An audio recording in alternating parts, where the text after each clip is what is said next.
DC साहब, आपकी duty थी कि आप मफाद आमा के काम करें और आप ये सियासी नोयत के आर्डर्स जारी करते रहे। मेरा ख्याल है कोर्ट मैटर चल रहा है तो हम इस पर ना कमेंट करें तो बेहतर होगा। कोर्ट में ट्राई कर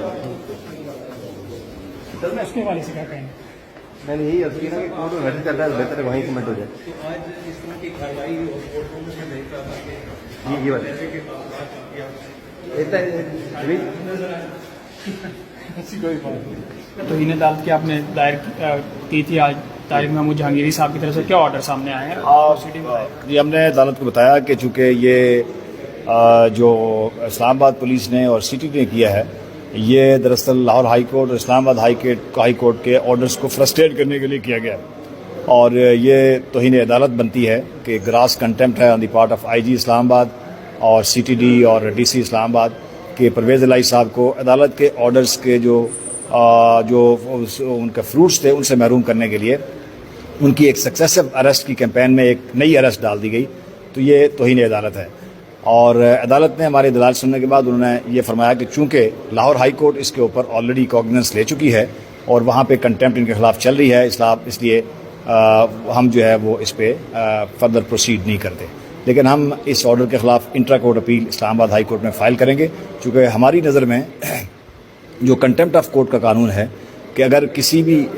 हाई कोर्ट की ऑर्डर्स की हुकूमत किसी भी जगह होगी तो वहाँ की हाई कोर्ट उसके ऊपर कॉग्निजेंस ले सकती है और उसके ऊपर वो कार्रवाई कर सकती है। तो चूँकि जस्टिस तारिक महमूद जहांगीरी साहब का व्यू ये था कि वो उनकी टेरिटोरियल जुरिसडिक्शन से बाहर का ये मामला है, तो इसलिए वो इस पे जो है कोई ऑर्डर पास नहीं करना चाहते। तो बहरहाल हम इसको इंट्रा कोर्ट अपील फाइल करेंगे और इंशाल्लाह कोशिश करेंगे कि इस्लामाबाद हाई कोर्ट के डिवीजन बेंच से जो है ये चूँकि एक ग्लेयरिंग कंटेम्प्ट है on the part of IG Islamabad और सीटीडी और डीसी इस्लामाबाद के ऑर्डर्स पिछले गुज़श्ता तकरीबन 3-3.5 माह से परवेज़ इलाही साहब को एक अदालत से रिलीफ मिलता है, उसी अदालत के दरवाजे से उनको गिरफ्तार कर दिया जाता है। तो ये तकरीबन पिछले 10-12 दफ़ा ये हो चुका है और इसीलिए लाहौर हाई कोर्ट ने बहुत क्लियरली अपने ऑर्डर में फरमाया था 1 सितंबर को कि परवेज़ इलाही साहब को कोई भी इदारा, नैब, एंटी करप्शन, सीटीडी, पुलिस, कोई इदारा किसी भी मुकदमे में गिरफ्तार नहीं कर सकता। तो ये इतना स्पेसिफिक ऑर्डर जो था, इतना क्लियर ऑर्डर था, वो इसीलिए उन्होंने फरमाया था कि ये एक पिछले 3-3.5 माह से जिस तरह अदालतों के साथ और कानून के साथ और आइन के साथ मजाक किया जा रहा है, जिस तरह बुनियादी हुकूक को पांव तले रौंदा जा रहा है, तो अदालत ने अपने फंडामेंटल राइट्स को प्रोटेक्ट करने की अपनी जुरिसडिक्शन इस्तेमाल करते हुए ये ऑर्डर पास सुनाया।